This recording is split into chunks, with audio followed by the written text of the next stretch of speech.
नमस्कार, मी वृषाली पाटील बातमीपत्रात आपलं स्वागत करते। सुरुवातीला पाहूया जरांगे विरुद्ध सरकार जे आरोप प्रत्यारोप सुरू आहेत त्या संदर्भातल्या टॉप 9 बातम्या।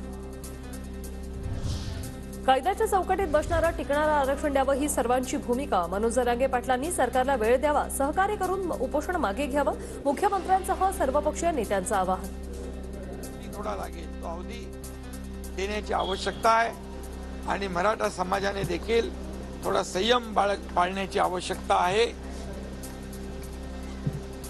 आणि सरकारला थोडा वेळ देण्याची आवश्यकता आहे। सरकारला किती आणि कशासाठी वेळ हवा? वेळ दिल्यावरून तुम्ही सरसकट मराठा समाजाला कुणबी आरक्षण देणार आहात का? मनोज जरांगे पाटलांचा सरकारला सवाल।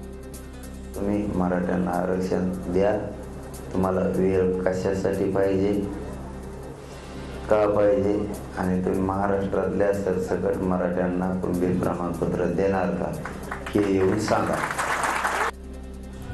कायद्याच्या चौकटीत बसणारं आरक्षण देणार, कायदेशीर बाबी पूर्ण करण्यासाठी आवश्यक तो वेळ देणं गरजेचं, सरकारचं आवाहन। सरकारकडून जाणून बुजून आंदोलकांवर गुन्हे दाखल शहाणे असाल तर मराठ्यांवर गुन्हे दाखल करू नका, जरांगेंचा सरकारला इशारा। तर आरक्षण मिळेपर्यंत पाण्याला हात लावणार नाही, जरांगे आंदोलनावर ठाम।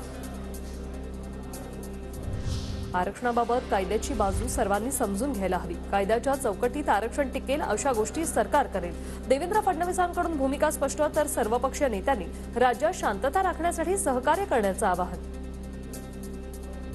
देवेंद्र फडणवीसांनी इथे येऊन बोलावं, त्यांना कोणीही अडवणार नाही, उलट त्यांना आम्ही संरक्षण देऊ, जरांगे पाटलांचा फडणवीसांना टोला।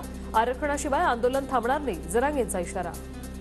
म्हणलं ना चर्चा माध्यमातून होणार नाही। आता आम्ही 4 दिवस झाले सांगतो, बोलता येते तर या येतात का, म्हणजे हे इतके खोडीच आहेत म्हणून खपाखप बोलतो मग यांना।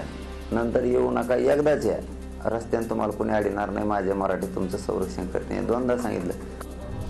सर्वपक्षीय नेते आतून एकच, ते मराठ्यांना बेड्यात काढतात। कोणताच पक्ष आपला नाही हे मराठ्यांना कळलंय, जरांगेंचं सर्वपक्षीय बैठकीवरून निशाणा। आणि कोण म्हणतो तुम्हाला पक्षाचे होते सगळ्या, ते सगळे एकच आहेत आतून, ते फक्त आम्हाला मराठ्यांना येड्यात काढते। आता मराठ्यांना ओळखले, कोणचा पक्ष असू हे आपले नाहीत। आंदोलनातील हिंसेच्या घटनांवर सर्वपक्षीय बैठकीत नेत्यांची तीव्र नापसंती, कायदा सुव्यवस्था अबाधित ठेवावी, बैठकीत ठराव। मनावर घेतला तर ह्यांचा आवाज 5 मिनिटात बंद करू, सरकार वातावरण बिघडवू पाहतंय। मराठ्यांचा शांततेत आंदोलन सुरू, जरांगेंचा आरोप। पोलिसांनी सरकारच लोकांना डावचायला लागले, तुम्ही शांततेत आंदोलन हाताळा, काहीही होत नाही, सगळीकडे शांततेत बसले, तुम्हाला जाणून बुजून वातावरण खराब करायचं। आता त्याला आमचा पर्याय नाही, आम्हाला आरक्षण द्या, नसतं जबाबदारी सरकारची। आता पाहूया या आरक्षणाप्रश्नी आमदारही आक्रमक झालेत, त्या संदर्भातल्या टॉप 9 बातम्या।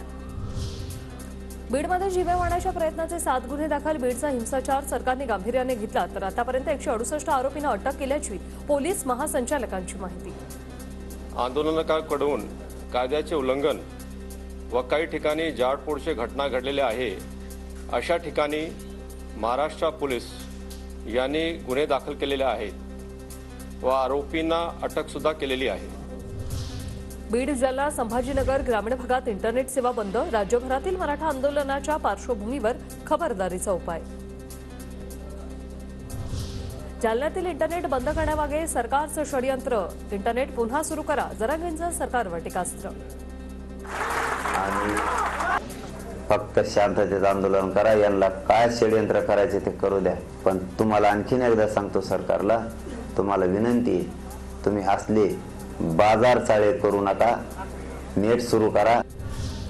मंत्रालयाच्या गेटवर सर्वपक्षीय आमदारांचं आंदोलन, मंत्रालयाच्या गेटला टाळंही ठोकलं। विशेष अधिवेशन बोलावून सरसकट मराठा समाजाला आरक्षण द्या, आमदारांची सरकारकडे मागणी।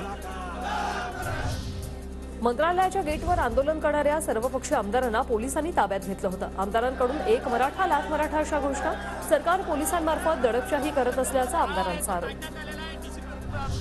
मराठा आरक्षणाच्या मागणीसाठी विधान भवनाच्या पायऱ्यांवरही आमदारांचं आंदोलन, रोहित पवार, जितेंद्र आव्हाड, शशिकांत शिंदे, सुप्रिया सुळेंसह इतर आमदारांचा सहभाग। मंत्रालयाजवळील आकाशवाणी आमदार निवासस्थानाजवळ मंत्री हसन मुश्रीफ यांची गाडी फोडली, 1 मराठा लाख मराठा अशा घोषणा देत तिघांनी गाड्यांच्या काचा फोडल्या। मराठा आंदोलकांनी शांतता राखणं गरजेचं, आरक्षण देण्यासाठी सरकारचे सर्वतोपरी प्रयत्न सुरू, गाडी फोडणाऱ्यांवर कठोर कारवाई करू नका, त्यांना सोडून द्या, हसन मुश्रीफांची प्रतिक्रिया. आता ते आले, सकाळी त्यांनी दगडं मारली, ते प्रसिद्ध झाले आणि म्हणून आता त्यांच्या भावना होत्या त्यांनी त्या व्यक्त केल्या, ते व्यक्त झाले. आता मला वाटतं कठोर शिक्षा न करता त्यांना सोडून द्यावं अशी माझी विनंती आहे. राज्यातील सरकार असंवेदनशील, मुख्यमंत्र्यांनी गृहमंत्री फडणवीसांचा तात्काळ राजीनामा घ्यावा, राज्यातील कायदा सुव्यवस्था ढासळली, सुप्रिया सुळे यांची जोरदार टीका. अतिशय असंवेदनशील हे सरकार आहे आणि हे सगळं पूर्ण अपयश हे सरकारचं आहेच, पण त्याच्यात गृह मंत्रालयाचं जास्त आहे. त्याच्यामुळे या राज्याच्या गृहमंत्र्यांनी तातडीने राजीनामा दिला पाहिजे. तर आजही तोडफोड आणि जाळपोळीचं सत्र कायम राहिलं. पाहूया टॉप 9 बातम्या. अंबडचे आमदार राजेश राठोड यांच्या वाहनावर दगडफेक, सकल मराठा समाज आक्रमक, व्हिडिओ व्हायरल. धाराशिवमध्ये जिल्हाधिकारी कार्यालयासमोर शिंदे, फडणवीस आणि अजितदादांचे बॅनर जाळले, सरकारचा निषेध करत जोरदार घोषणाबाजी. पंढरपूरच्या कराड नाक्यावर मराठा आंदोलकांनी आमदार शहाजी पाटलांची गाडी अडवली, चालकाने अंगावर गाडी घातल्याचा आरोप, शहाजी बापूंनी हात जोडून मागितली माफी. परभणीच्या पूर्णा तहसील कार्यालयात जाळण्याचा प्रयत्न, नायब तहसीलदार आणि कर्मचाऱ्यांनी आग विझवली. मुंबईतील सर्वपक्षीय बैठकीतील ठरावाची सांगलीत होळी, सर्वपक्षीय बैठकीत झालेल्या ठरावाबाबत मराठा संघटनांमध्ये नाराजी. नाशिकच्या येवल्यातील रस्ते सुरेगावात नगर नाशिक महामार्गावर सरकारच्या निषेधार्थ टायरची जाळपोळ, आंदोलनामुळे महामार्गावरील वाहतूक विस्कळीत. मनोज जरांगेंना पाठिंबा दर्शवण्यासाठी हिंगोलीच्या खटकाळी येथे नांदेड हिंगोली महामार्गावर टायर जाळून आंदोलन, एक मराठा लाख मराठा अशी जोरदार घोषणाबाजी. कोल्हापूरच्या इचलकरंजीमध्ये रस्त्यावर टायर पेटवून सरकारचा निषेध, चक्काजाम आंदोलनामुळे वाहनांच्या लांबच लांब रांगा. मराठा क्रांती मोर्चाच्या पदाधिकाऱ्यांनी सोलापूर पुणे राष्ट्रीय महामार्ग रोखला, रस्त्यावर टायर जाळत मराठा समाजाला आरक्षण देण्याची मागणी.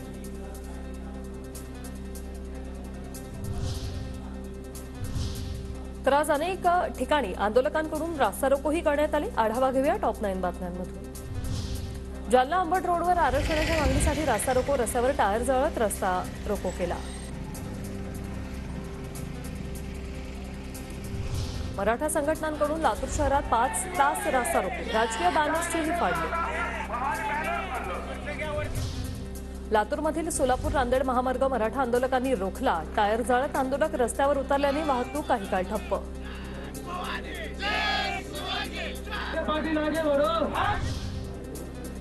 अहमदनगरच्या वेळद गावात मराठा संघटनांचा रास्ता रोको, सरकारने मराठा समाजाला त्वरित आरक्षण द्यावं, अन्यथा तीव्र आंदोलनाचा इशारा. मराठा आरक्षणाच्या मागणीसाठी तीव्रता वाढली, छत्रपती संभाजीनगर नाशिक महामार्गावर अंगणगाव येथे मराठा संघटनांचा रास्ता रोको आंदोलन. सरसकट कुणबी प्रमाणपत्रासाठी जळगावच्या 40 गावात मराठा समाज आक्रमक, धुळे सोलापूर राष्ट्रीय महामार्गावर मराठा संघटनांचा रास्ता रोको आंदोलन.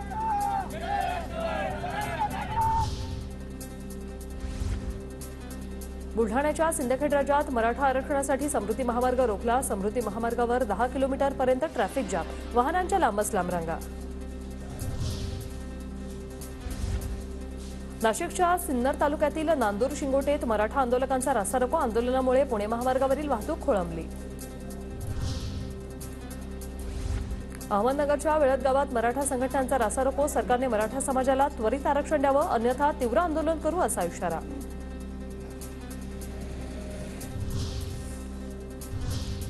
तर हे आंदोलक जे आहे ते अधिकाधिक आक्रमक होत चाललेले आहेत. आढावा घेऊया टॉप 9 बातम्यांमधून. 36 तासानंतर बीडमधील संचारबंदी शिथिल, जमावबंदीचे आदेश मात्र कायम, तर जाळपोळ प्रकरणी आतापर्यंत 34 जणांना अटक. शिंदे फडणवीसांच्या आदेशानंतर धाराशिव पोलीस ऍक्शन मोडवर आतापर्यंत 120 अज्ञातांवर गुन्हे दाखल, 55 जणांची ओळख पटली, जमावबंदी आणि शस्त्रबंदीच्या आदेशाचं उल्लंघन केल्याचा आरोप. नांदेड जिल्ह्यात जमावबंदीचे आदेश, उपोषण, आंदोलन, मोर्चा, रॅलीवर बंदी, उल्लंघन करणाऱ्यांवर कारवाई होणार. उपमुख्यमंत्री देवेंद्र फडणवीसांच्या नागपुरातील घराबाहेर सुरक्षा वाढवली, मराठा आंदोलनाच्या पार्श्वभूमीवर पोलिसांची खबरदारी. हसन मुश्रीफ यांच्या गाडीवरील हल्ल्यानंतर कागल पोलिसांची खबरदारी. मुश्रीफांच्या कागलमधील निवासाबाहेर पोलीस बंदोबस्त तैनात. आता ते आले सकाळी त्यांनी दगडं मारली, ते प्रसिद्ध झाले आणि म्हणून आता त्यांच्या भावना होत्या त्यांनी त्या व्यक्त केल्या, ते व्यक्त झाले. आता मला वाटतं कठोर शिक्षा न करता त्यांना सोडून द्यावं अशी माझी विनंती आहे. मुख्यमंत्र्यांचे सुपुत्र खासदार श्रीकांत शिंदेंच्या डोंबिवलीमधील घराची सुरक्षा वाढवली. बंगल्याबाहेर बॅरिकेटिंग लावत मोठ्या प्रमाणात पोलीस बंदोबस्त तैनात. छत्रपती संभाजीनगरमध्ये भागवत कराडांच्या फोटोला जोडे मारत मराठा क्रांती मोर्चा आक्रमक. आंदोलन सुरू असताना बागेश्वर धाम यांचा कार्यक्रम आयोजित केल्यामुळे कराडांचा निषेध. भिवंडीत मराठा आंदोलकांनी एसटीवरील जाहिरातीला काळं फासलं. सरकार विरोधात मराठा आंदोलक आक्रमक. आरक्षण नाही तर दिवाळीही नाही. परभणीच्या गंगाखेड तालुक्यातील खंडाळी ग्रामस्थांचा सरकारला इशारा.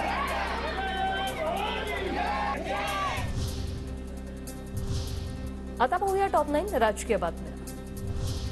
पार्ट टाइम गृहमंत्रीपद सांभाळण्यापेक्षा राजीनामा द्या, ही परिस्थिती उद्भवण्यामागे गृहमंत्र्यांचं अपयश. मुश्रीफांच्या वाहन तोडफोडीवरून सुप्रिया सुळेंची फडणवीसांवर टीका. तर आपल्या भावाचा राग देवेंद्रजींवर काढू नका, तुम्हाला जळीस्थळी फडणवीस दिसताय. चित्रा वाघ यांचं सोळेंना प्रत्युत्तर. आपण एका ताटात जेवलोय, भाजप जुमला पार्टी. ते शिंदेना फसवतात, ते तुम्हालाही फसवतील. सावध राहा, सुप्रिया सुळेंचा अजितदादांना सल्ला. माझी या अजित पवार गटाला ही विनम्र विनंती आहे की कधीतरी एका ताटात जेवलोय आपण, ते आता शिंदेना पण धोका देत आहेत. त्याच्यामुळे संभाल के रहो इस भारतीय जनता पार्टी भ्रष्ट जुमला पार्टी से. सर्वपक्षीय बैठक पोकळ, सगळ्यांसाठी फक्त वोट बँक महत्वाची. बैठकीवर बहिष्कार टाका संभाजीराजे, छत्रपतींचं टीकास्त्र. एमपीएससी गट क परीक्षेचा अर्ज भरण्यास सुरुवात. आता मुदतवाढ मिळालेली आहे. मराठा आंदोलनामुळे इंटरनेट सेवेत अडथळा. 3 नोव्हेंबरपर्यंत विद्यार्थ्यांना अर्ज भरता येणार. सर्वात आधी कोर्टाच्या ऑर्डरची कॉपी मिळाली म्हणता मग खुलासा करा. उद्धव ठाकरेंच्या वक्तव्यानंतर राहुल नार्वेकर यांची प्रतिक्रिया. त्यांना जर का ही ऑर्डरची प्रत माझ्यापेक्षा आधी सर्वांना मिळायच्या आधी प्राप्त झाली असेल असं त्यांचं म्हणणं असेल तर मग त्यांनी खुलासा करावा की त्यांना अशी प्रत कशी प्राप्त झाली. विशेष अधिवेशन घ्यायचं किंवा कोणतीही भूमिका घ्यायची हे एकनाथ शिंदे ठरवतील. त्यांची जी भूमिका असेल मराठा समाजाला आरक्षण देण्यासाठी त्याला भाजपचा पाठिंबा असेल. बावनकुळेंची प्रतिक्रिया. या पाठीशी आम्ही सर्व लोक आहोत. एकनाथ शिंदेजी जो काही निर्णय मराठा आरक्षणासंबंधाने घेतील त्या निर्णयाच्या पाठीशी भारतीय जनता पक्ष भक्कमपणे उभा आहे. हे आम्ही आधीच स्पष्ट केलं आहे आणि उद्याही आमची भूमिका ही असणार आहे. मराठा मोर्चाचा विधानसभा अध्यक्ष राहुल नार्वेकर यांना पत्र. विशेष अधिवेशन बोलवा अशी मागणी. राणे वडेट्टीवार आणि इतर नेत्यांना फोन करून ते व्हायरल करणाऱ्या रमेश पाटील यांना अटक आणि सुटका. पोलिसांनी केली चौकशी.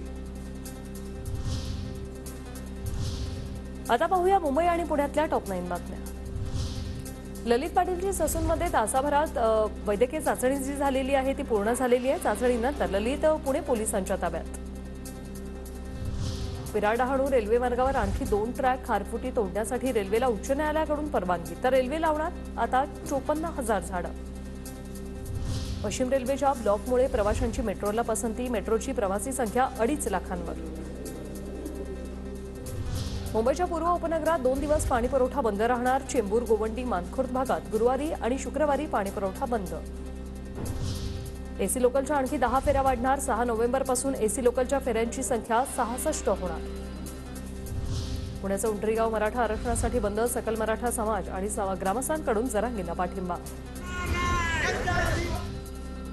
एपीएमसी बाजारात आवक वाढल्याने पिस्ता अक्रोडचे दर कमी. दिवाळीमुळे बाजारात सुक्या मेवाची आवक वाढली. सचिन तेंडुलकरच्या पुतळ्याचा आज अनावरण. वानखेडे स्टेडियमवरती सचिनचा मोठा सन्मान.